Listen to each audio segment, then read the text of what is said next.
Hello friends. तो आज मैं नया चैप्टर स्टार्ट करने जा रहा हूँ। Chapter 3 synthetic fibres and plastics.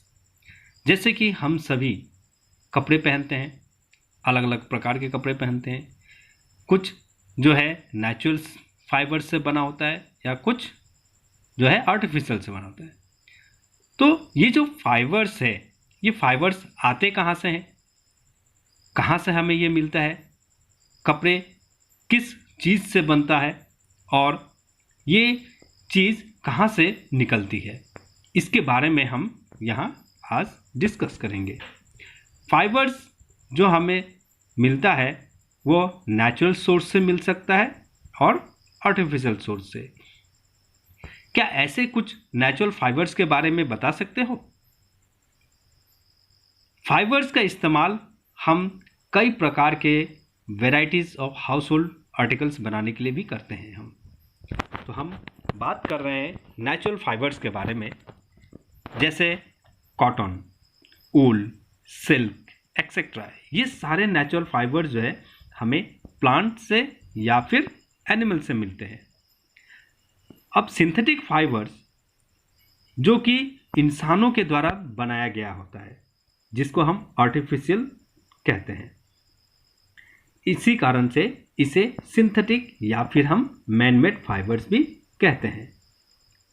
अब सवाल यह है कि सिंथेटिक फाइबर्स क्या है? What are synthetic fibres? इस पिक्चर में बहुत सारे छोटे छोटे बीड्स जो सूता के सहारे ज्वाइन हो करके एक नेकलेस का पैटर्न बना रही है। ठीक उसी प्रकार इस चेन को भी देखिए। ये जो चेन है, ये बहुत सारे छोटे छोटे क्लिप्स एक से दूसरे को ज्वाइन करके एक लंबा सा चेन बना हुआ है। ठीक है, ऐसे ही सिंथेटिक फाइबर भी एक लंबा चेन बनाता है, छोटे छोटे यूनिट्स को एक साथ जोड़ करके। हर एक छोटा यूनिट एक्चुअली में यह एक केमिकल सब्सटेंस होता है, और इसी प्रकार बहुत सारे छोटा छोटा यूनिट्स जब जुड़ता है, जुड़ करके एक बहुत बड़ा लंबा सा एक सिंगल यूनिट्स बनाता है, जिसको हम पॉलीमर कहते हैं। ये जो शब्द है पॉलीमर, ये ग्रीक के दो शब्दों से बना है। पॉली का मतलब होता है बहुत सारे, और मर का मतलब होता है पार्ट, यानी कि यूनिट्स। सो इसी कारण से पॉलीमर जो है वो बहुत सारे रिपीटेड यूनिट से मिल करके बनता है। पॉलीमर एक्चुअली ये नेचर में यूनिट्स, सो इसी कारण से पॉलीमर जो है वो बहुत सारे रिपीटेड यूनिट से मिल करके बनता है। पॉलीमर एक्चुअली ये नेचर में मिलने वाला सब्सटेंस होता है। ठीक है, जैसे कि कॉटन भी एक तरह का पॉलीमर है, जिसको हम सेलुलोज कहते हैं। ये जो सेलुलोज है, ये बहुत सारे लार्ज ग्लूकोज यूनिट्स को मिल करके बनता है प्लांट्स के अंदर ही। ठीक है, तो अब हम लोग जानेंगे टाइप्स ऑफ सिंथेटिक फाइबर्स के बारे में। सिंथेटिक फाइबर में पहले आता है रेयॉन। क्या आपको पता है कि सिल्क फाइबर जो है वो सिल्क वर्म से निकाला जाता है, जो कि एक प्रकार का कीड़ा है। और ये जो कीड़ा है, ये सिल्क वर्म, ये सबसे पहले चाइना में डिस्कवर हुआ था। तो चाइना के लोगों ने क्या किया कि इसको सालों तक, कई सालों तक इसको छुपा के रखा दुनिया से। इस सीक्रेट को बताया नहीं किसी को। तो अब ये जो फाइबर है, ये सिल्क वर्म से निकाला जाता है, और ये बहुत ही सुंदर होता है। ये सुनहरा रंग का भी होता है, गोल्डन कलर का भी होता है। ठीक है, जो कि इतना सुंदर होता है कि देखते ही आदमी उससे आकर्षित हो जाता है। अब ये जो सिल्क है, ओरिजिनल जो सिल्क वर्म से निकला हुआ फाइबर है, इसको हर कोई खरीद नहीं पाता है, क्योंकि इसका दाम बहुत ज़्यादा होता है, बहुत कॉस्टली होता है। तो साइंटिस्ट लोगों ने क्या किया कि इसका एक डुप्लीकेट सिल्क बनाने की कोशिश की 19वीं सेंचुरी के अंत तक, और साइंटिस्ट इस पर सफल भी हुए। उन्होंने एक आर्टिफिशियल सिल्क को बना लिया जो कि बिल्कुल ओरिजिनल सिल्क का प्रॉपर्टी जैसा है वैसा ही डुप्लीकेट। फिर भी ये जो रेयॉन है ये नेचुरल सोर्सेस से ही इसको निकाला जाता है, यानी कि वुड पल्प से, या इसको हम मैन मेड फाइबर भी कहते हैं। ये बहुत सस्ता होता है सिल्क से, और इसको बिल्कुल सिल्क फाइबर की तरह ही बुना भी जाता है। इसको डाई भी किया जाता है अलग अलग कई प्रकार के कलर्स में। रेयॉन जो है कॉटन और इसका मिक्स करके, कॉटन के साथ मिक्स करके बेडशीट बनाया जाता है, ऊल के साथ मिक्स करके कारपेट बनाया जाता है, इसके बहुत सारे कपड़े वगैरह बनाए जाते हैं। दूसरा है नायलॉन। नायलॉन एक दूसरा मैन मेड फाइबर है जो इसको 1931 में बनाया गया था। इसको बनाया गया था बिना किसी नेचुरल रॉ मटेरियल के मदद से, यानी कि प्लांट या फिर एनिमल के वहाँ से रॉ मटेरियल लिए बगैर इसको बनाया गया। इसको बनाया गया था कोल से, पानी और एयर से। पहली बार ये फुल्ली सिंथेटिक फाइबर था। नायलॉन फाइबर बहुत ही मजबूत होता है, इलास्टिक होता है और हल्का होता है। इसमें चमक होती है, आसानी से इसको धोया जा सकता है, और इसी कारण से ये काफ़ी पॉपुलर भी हो गया कपड़े बनाने में। हम लोग जितना भी आर्टिकल इस्तेमाल करते हैं जो नायलॉन से बना होता है, जैसे सॉक्स हो गया, rope, tent, toothbrushes, car seat belt, sleeping bags, curtains, ये सारा चीज़ें नायलॉन से बनाई जाती है। नायलॉन का इस्तेमाल पैराशूट बनाने के लिए भी किया जाता है और माउंटेन क्लाइंबिंग के लिए भी किया जाता है, यानी कि माउंटेन क्लाइंबिंग करने के लिए जो रस्सियाँ ज़रूरत होती है उन रस्सियों को भी नायलॉन से ही बनाया जाता है। एक्चुअली में नायलॉन का जो थ्रेड होता है वो बहुत ही ज़्यादा मजबूत होता है स्टील वायर से भी। दूसरा सिंथेटिक फाइबर है पॉलिएस्टर और एक्रिलिक। पॉलिएस्टर भी एक तरह का सिंथेटिक फाइबर है। फैब्रिक जो इस फाइबर से बना होता है वो रिंकल नहीं होता आसानी से, वो सिकुड़ता नहीं है, ये बिल्कुल वैसा ही रहता है जैसा एकदम नया होता है।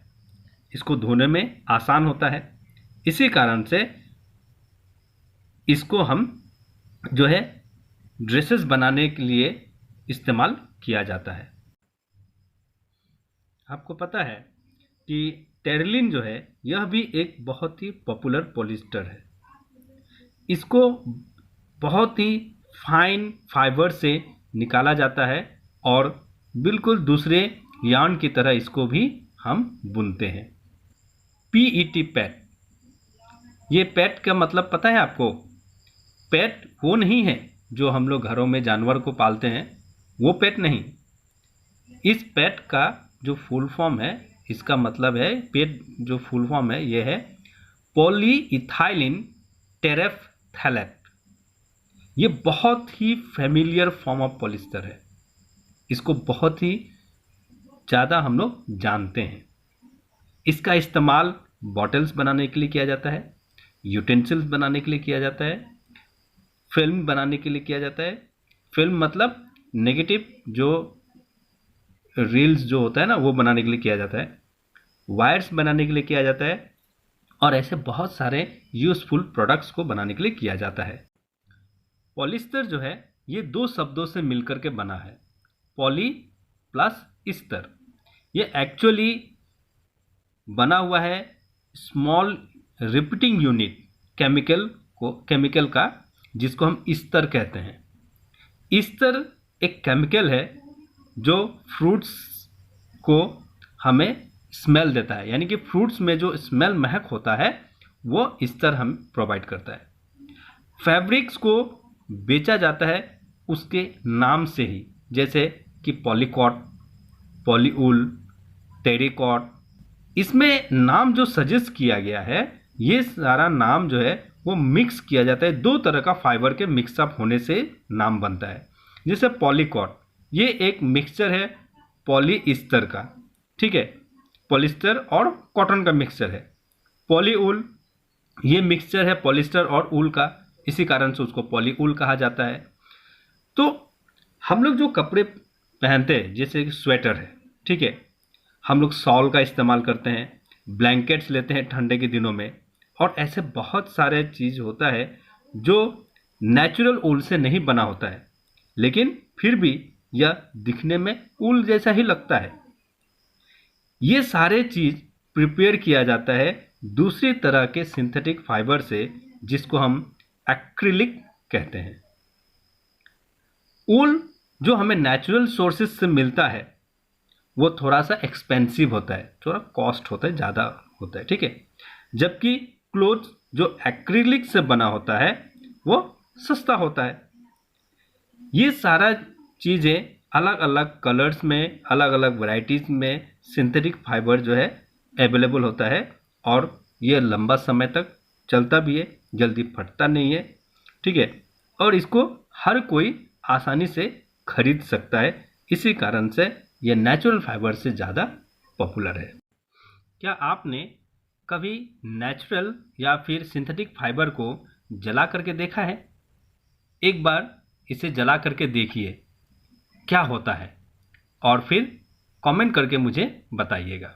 सिंथेटिक फाइबर जो है हम लोग पहनते हैं, ठीक है, जो नेचुरल फाइबर से थोड़ा सा बिहेवियर में डिफरेंट होता है। कभी ऐसा नोटिस किया होगा कि ज़्यादा गर्मी से ये फाइबर जो है वो पिघलने लगता है।